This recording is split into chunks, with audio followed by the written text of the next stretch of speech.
What makes a house an outstanding home? We've asked the people of Scotland to enter their homes for Scotland's Home of the Year. Now our judges are considering the top 3 from each region, choosing one to go through to our national final. Scoring them on design, style and amazing architecture are expert interior designer Anna Campbell-Jones. She's been injecting flair into people's homes for nearly 30 years. From an interior design perspective, what I'm looking for in a home is heart, soul and originality. Blogger Kate Spears. Her lifestyle and interiors advice inspires millions of online followers. I'm looking for a home that feels lived in and loved, somewhere that is personable, charming and a joy to be in. And architect and lecturer Michael Angus. He mentors the next generation of design talent. So what I am looking for in a home is for it to be exceptional in its ability to embrace, to entertain, and to exalt. But in the end, only one house will be Scotland's Home of the Year. Today, our judges are visiting the shortlist from Lothian. And they're starting with a corner tenement in Leith, Edinburgh. Built in 1815, Matt's called it home since 2019. The flat was dilapidated and outdated, but Matt saw the potential in its period features. I really wanted to buy the flat because of the beautiful cornice work. And then it was really a journey of kind of restoration, conservation after that. I did all the work in the flat myself. It was just kind of like an evolving process as I discovered new things and I had new ideas of how to improve things. I think it's important to showcase the heritage and history of the building. I discovered in the wall there was a cigarette packet from 1920s. It's a really, really interesting bit of local Leith heritage. Castle Glimpse has a large living room, bathroom and 3 bedrooms. To make the most of the smallest bedroom, a mezzanine level has been installed by Matt. Hidden treasure found in the renovation is displayed in the kitchen dining area. This is my favourite place in the home because I can play the piano and I love playing the piano and I can swivel round and look at the fire. The judges must now assess the home armed with only the basic facts about the property and its owner. Look at this perfect front door. I love when people put effort into making it look beautiful. So we're looking in a very vibrant area. Yeah, it's noisy, isn't it? Shall we go inside? Let's do it. Oh, another beautiful front door, this time in a sunshine yellow. Sunshine on Leith, eh? I love this archway. How adorable. Everywhere you look, there's different Which colours. way to go? Oh, look at these. Look, it's almost what it looked. God, what a state it was. Oh. That must be the homeowner there, look. You look so happy to be renovating. I don't remember looking like that. I think that one looks as if that's the kitchen, which looks as if it's this room. Shall we have a look? Yeah. I love that there's no door. Wow. I love the details on the ceiling. I find that it kind of draws your eye up, especially as there's no cornicing in here. It's such a fun way to sort of make the most of that space. It's beautiful colours, isn't it? I mean, it's lovely painting. I know, lovely the way you see also, you know, you think about these buildings that from the outside, the stone is so sharp and cleanly cut, you know, and then you actually see how these stone walls are built. And they're just kind of thrown together, the bits of brick and all sorts. You end up with a wee sort of accidental shelf happening. It's quite interesting. It's a funny proportioned room, this. I wonder if it's been... There's a slight change in ceiling height here. It would have been very unusual to have that giant archway going straight into a kitchen. Kitchen. You would have thought that would have taken into a bigger room or something, yeah. Yeah. And I've just noticed that it's got a floor lamp. It's a Guzzini floor lamp. That's a real classic. I've got the table lamp version of this. I love the way when it's illuminated, it glows in this kind of apricot colour, which is picked up with the wall. Feels like the homeowner has really embraced the sort of quirks that come with an old building. Look at the sort of shabby, cracked fireplace here. It's so fun with all the sort of relics on top. Look at this. That's a relic of someone. It's a bit of a giveaway. And all these little old pieces. Do you think maybe they were found during the renovations? They're relics, aren't they? These are old things. Look at that. There's the old round pin plugs that used to be used. I mean, I remember them. It's really nice that they're not kind of sweeping history away and doing a kind of complete brand new sparkly renovation, that part of the story of the renovation is being shared with anybody who visits this home. Oh, well, we've got a proper drawing room here, haven't we? It's busy. Look!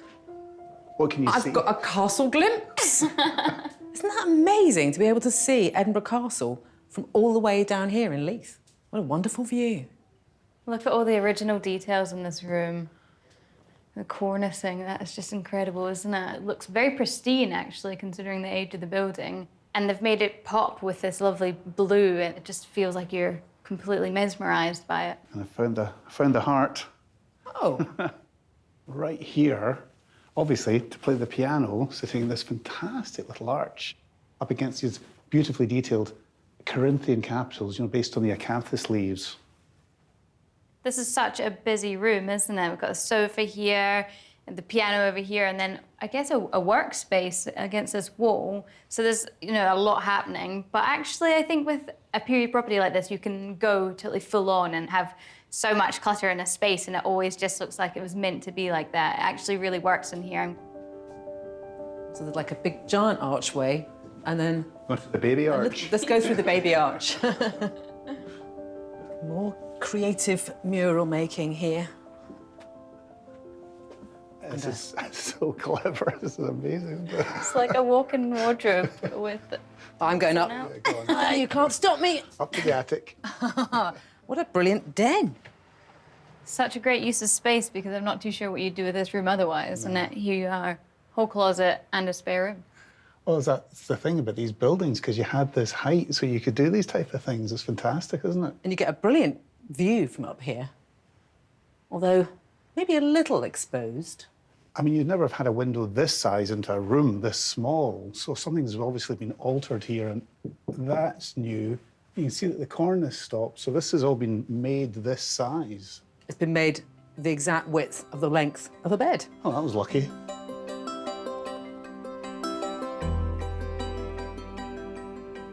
The judges will now mark Castle Glimpse out of 10, with functionality, distinctiveness and design in mind. One score will be held back until the judges have seen all 3 homes, when their combined scores will be revealed. Michael will keep his score a secret. It's obviously been a real labour of love, and one of my favourite things is standing in a hallway and looking into all the spaces and being able to see a fully formed explosion of colour. The homeowner's creative and confident, and I think that they could have gone further with the design of the actual kitchen itself. I'm going to give this home a 9. I think with this home, the homeowner hasn't felt like he was defined by the building. He had a really good eye for colour. It wasn't the colours you'd expect to find in a tenement, but it was definitely very vibrant and punchy. He'd had some fun with it, introduced some geometric murals, and packed in a lot of character to the home. I'm going to give this home a 9. It's really bold, what's been done, really brave. I actually feel as if I've stepped into one of the many paintings that's hanging on the wall. You get this sense that this home pulls itself together with the architecture, with the construction, and the decoration seems to be somehow sucking those textures and colours out and applying them onto the surfaces of the walls. Beautiful. The next home to face the judges is in Edinburgh's city centre. The Doric House was designed by William Henry Playfair and built in 1824. It's home to Craig and husband Nick. It was an extensive search to find their perfect Edinburgh bolt hole. We'd seen probably 50 or so different properties. I think for me, it's quiet, even though it's in the middle of the city centre. And it's old because it's 200 years old, but we've been able to bring it into being a contemporary house as well. Each room has a different theme, and with each one, we've chosen a big wallpaper or a really dark colour to start with. Things that we probably wouldn't have got away with in something which didn't have the high ceilings. Doric House's layout consists of 2 floors. Stairs lead to a lower ground floor bathroom. At ground level, the entrance hallway leads to the kitchen, a drawing room, a guest bedroom, and the master bedroom. So this is our favourite spot in the home. It's perfect for the bath, for the wood burner, and on a cold winter's night, it's a great place to relax.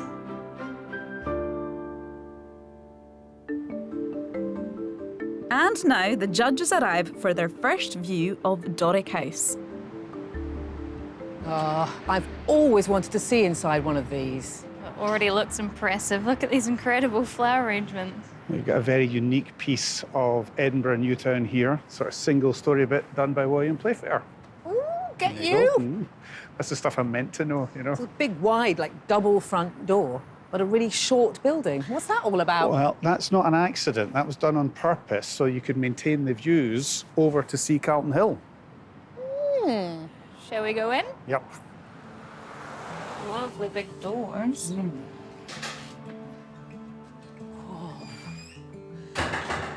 That's posh, isn't it? Yeah, that's the word for it, isn't it? And it's so much taller than you'd think it would be looking at the outside. Yeah, and so much light in here, which you really couldn't tell from outside. It's just absolutely filled, even though it's quite a monochromatic space. It's a beautiful octagonal roof light, isn't it? And that's the advantage of not having floors above you. That's true. It's very interesting because you would normally expect a more dynamic stair going up the way, wouldn't you? As opposed to a stair going down the way. All right, what's going on down there? Lovely herringbone carpet. There's only one room down here. It looks like a bathroom. So obviously this has been converted. But you'd normally just floor that over. But I think this must have been done to try and just maintain all this. This would be a crime to have cut this off, actually. I love the way that this frieze runs around the top. It accentuates the curve of this wall. And the door in that wall is curved as well. I'd love to see what's in there. Shall we go in?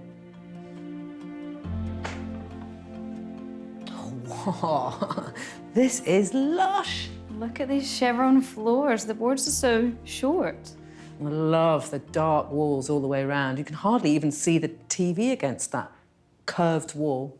I love the way they've done sort of blocks of the paint. So the ceiling and the cornicing are left white, and then there's this big, bold, black wall, and then a little bit of white around the bottom on the paneling. It just makes it look so much fresher and cleaner. And how lovely to have an ottoman as a coffee table. It just feels so luxurious, doesn't it? Piled high with books and these magnificent hydrangeas, which are my favourite flower. Yeah, it's gorgeous. I mean, these curtains being dark as well, like the same colour as the wall, so when you've got them closed over, you've just got the dark all around you. I always think it adds such a sense of drama that you can change the character of one room so quickly from another. So the hall was all light and tall and airy, and we came straight into this slam into this kind of dark, enclosing kind of space. It's a really good arrangement of furniture as well. So you've got the wood burner, so you can sit and enjoy the fire, read a book, but also you can just twist around this way and watch the TV. When you're not watching the TV, you can completely ignore it. It's like being in a luxury hotel. I know, it's quite a boutique environment, isn't it? Didn't actually notice from the outside, but that wall is curving completely symmetrically into the room, and it wasn't like that from the hall. I mean, just by doing that, you get thickening out the wall, you'll get a little press in there, presumably. An Edinburgh press. Yeah, so you don't get depressed in all the darkness.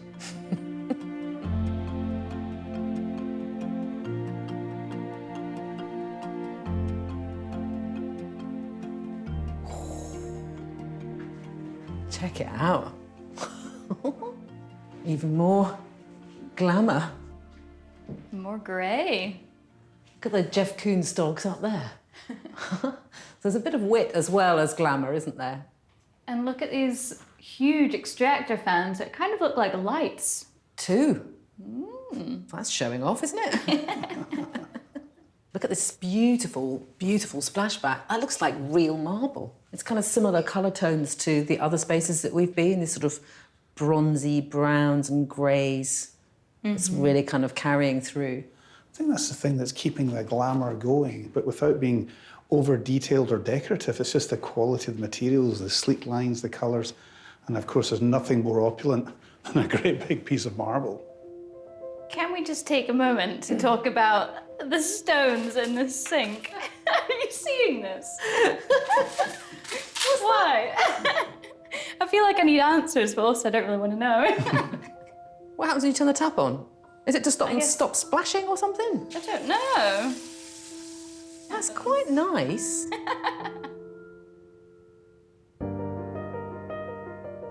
Wow, that's a bedroom and a half. It's a bedroom and a bath. Oh, that's clever. Now look, there's the favourite spot here. So that's in between these two gorgeous armchairs, sitting next to each other at the foot of this beautiful bed opposite the fire. What a lovely, lovely favourite spot. All through this home, we have been treated to a whole series of beautiful things that have raised that sense of feeling of glamour and opulence from the bed and the rooms and the colouring and the texturing. And it comes to its conclusion with the cast iron bath in the bedroom. I mean, it really doesn't get much more luxurious than that, does it? And right in front of the window too. Let's hope the neighbours can't see in. It's time for the judges to decide the scores for Doric House. Anna is holding her score back until they've all seen the final home. I think the way it felt luxurious throughout was something that really appealed to me.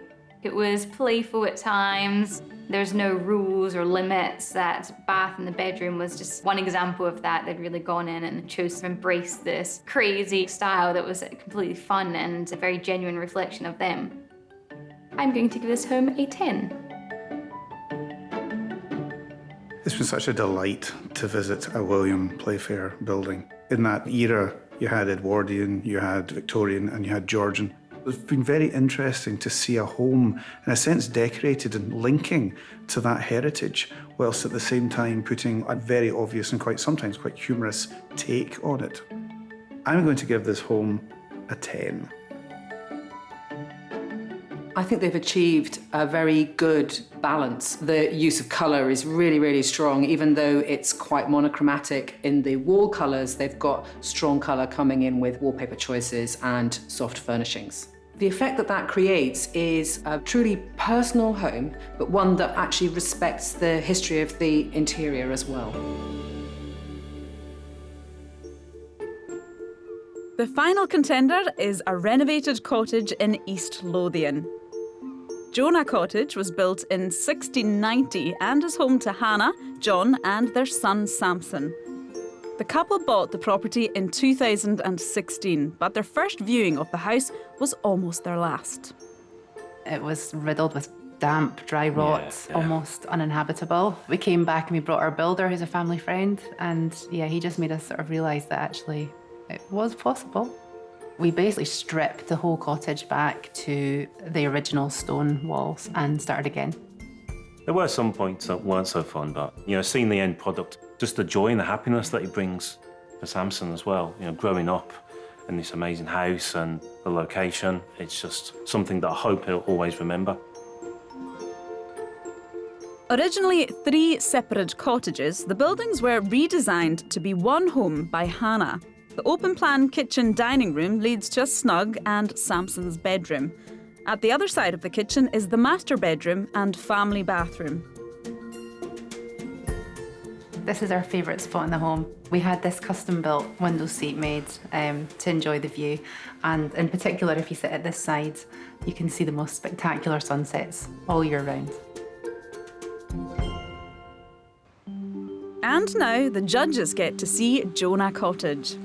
A rainy day by the seaside. Yeah, we've got a lovely little fisherman's cottage. I think this is going to be quite titchy inside. Yeah, and the bunting is just adding to this charming coastal feel, isn't it? Shall we enjoy the view from somewhere warmer?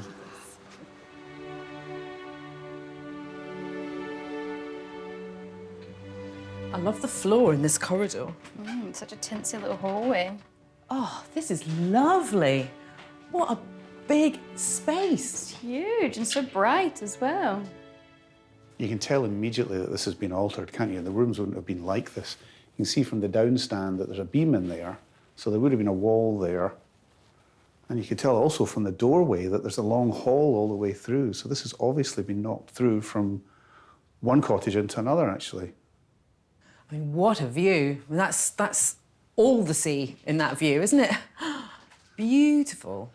I don't think I needed to see that to know that the people that live here love living here.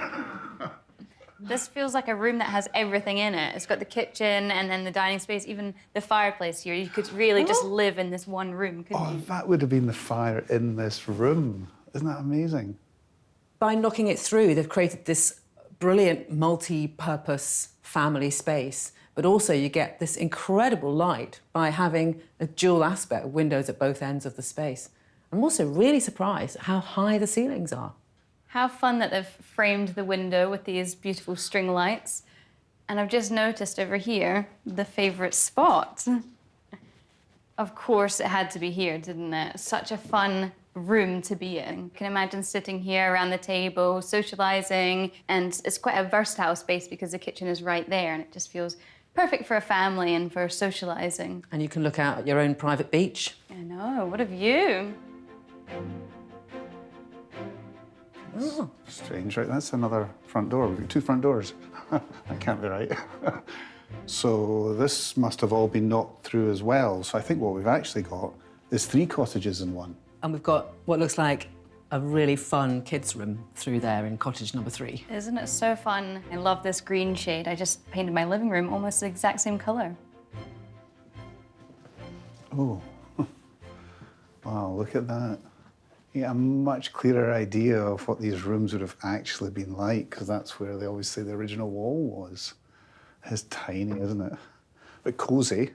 Next door feels like a room for activities, doesn't it? It feels like you could be busy in there and have family time. But in here, it's more of a retreat, somewhere you'd sort of walk into and dim the lights and really relax in here. It's ideal on a kind of like blustery, cold day. You could just close all the doors and get this room lovely and warm and cosy. I've also noticed that this is a new opening, obviously, between Cottage 2 and Cottage 3, but they've reused or salvaged the architraves, maybe from elsewhere in the home, and the door as well, which makes it feel really, really harmonious, like it was always there, but it's also really respectful to the architecture, as well as being a sustainable move. Oh, this is a much bigger room than the snug being used for the master bedroom. Sorry, I just have to take a moment to notice just how thick this wall is. It's fantastic. It gives you a wee threshold, actually, before you come into the bedroom. It's like a room in itself. Yeah. I think it's really good that they've given themselves a really generous space for the master bedroom. The snug can be snug. It's only got to fit a sofa in. You know, this is like a king-size bed, and it's a luxury to be able to have that in a home of this kind of proportion. It's funny to have your bedroom coming off of such a busy room out there. You know, there's the kitchen and dining room, and then you've got your bedroom over here. I can imagine at times that must feel strange to sort of head through to bed from that room. Yeah, that's a thought. So you've got to go straight from your bedroom into the dining room. Yeah, you kind of have to travel through to get to any other room in the house. What an amazing spot to spend the afternoon sitting in your garden looking out at that beautiful cove. I don't think I'd ever get tired of looking at that view, would you? And what a way to spend an evening, just looking out, enjoying it, even going for a dip. Oh, maybe not today, Kate. How will the judges rate Jonah Cottage? Kate's score is under wraps.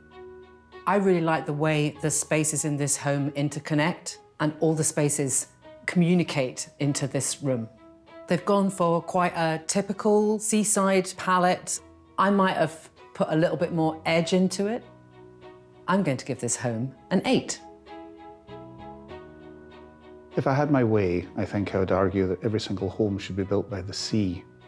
Water is just such a calming element, and it flows through this building. It's really, really delightful kind of characters instilled into every room, actually.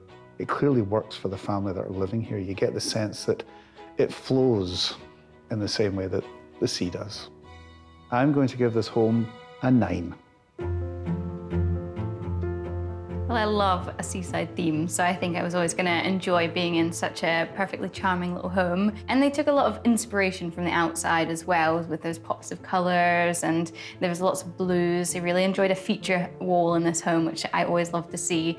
They had an interesting layout in terms of the snug and the master bedroom. I think I would have swapped them over and had one side of the home that was more for sleeping and another side that was for socialising and relaxing.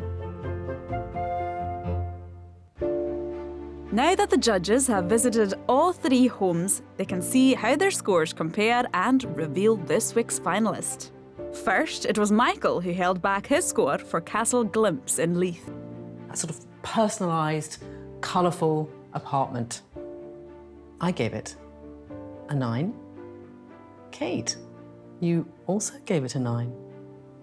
Michael. Well, I must admit, I thought this was a really delightful restoration of a building that was actually quite in a terrible condition.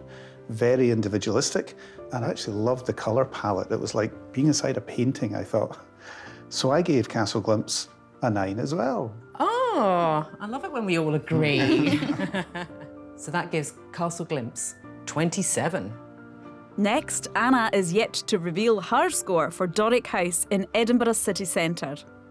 Michael, you gave it a 10. Kate, you also gave it a 10.